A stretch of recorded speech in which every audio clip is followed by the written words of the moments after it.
religion that I find difficult with our Nigerians. I belonged to a certain church for a while in Nigeria before I left. And not because the man of God or minister asked for it. Nigerians are hypocritical. In fact, mass religion, people do things without thinking. And every time this man was coming to preach, people will stand up and be clapping for him. And I was guilty. I was standing up too. But on one occasion, I know if I say this will be controversial, something struck me and said, this is not idolatry we're doing. This is what they did before that golden calf. We're worshiping a golden calf. And I sat down. I was married. And my wife was looking at me and said, why are you not standing up? I said, something is not right. The next Sunday, I did the same thing. And she said, bro, what's going on? I said, and I'm having this nudge that this thing is turning to war. We're beginning to elevate a man. And I don't want to be involved in it.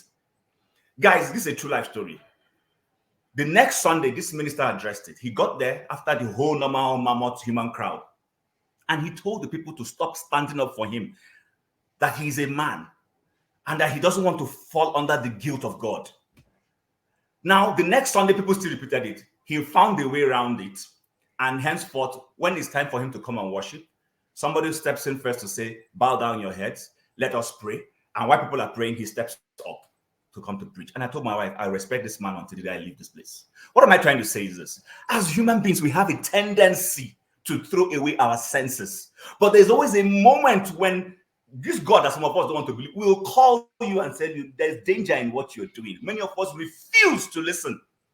We refuse to listen. That's why this proverb says, a simple man sees danger and goes deeper into it and not call away. So my point is this. We will discuss TV Joshua. What he did was wrong. But please let us place the blame for everything, especially for those who had a choice and refused to take the decision. There are people he may have sexually abused. Fine. People who, out of respect, he called them privately and then he ambushed them. That's fine. The people I have no empathy and sympathy for, and I will never listen to, is a person who is speaking British English and telling me, oh, he was so hypnotic. Did anybody ask you to buy ticket to fly to Nigeria to go and watch in TV Joshua's church? Did anybody ask you to do that? Imagine Cleflo selling something for me, and then I enter flight and I'm going to wherever Cleflo is to go and worship. Am I sick? So please, I think Nigerians need to start taking responsibility for their lives. It's the same thing we do in religion. It's the same thing we do in politics. We just follow sheepishly.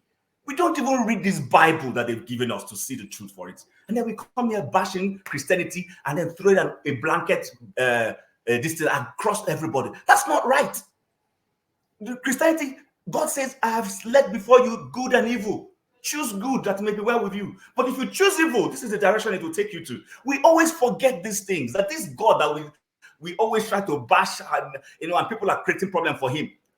Listen, he doesn't force anybody to do. Even if you're an atheist, it's your choice.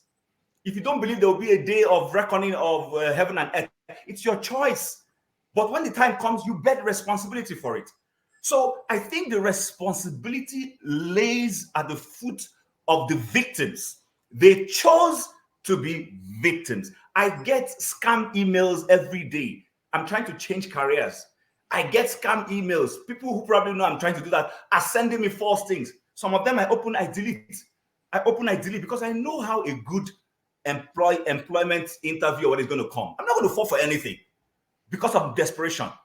What I've realized as human beings is that there are critical moments when you fall for false religion, when you are in need. For a man, when you don't have a job or you have financial crisis, anybody, anywhere they tell you there's a solution, you will go there.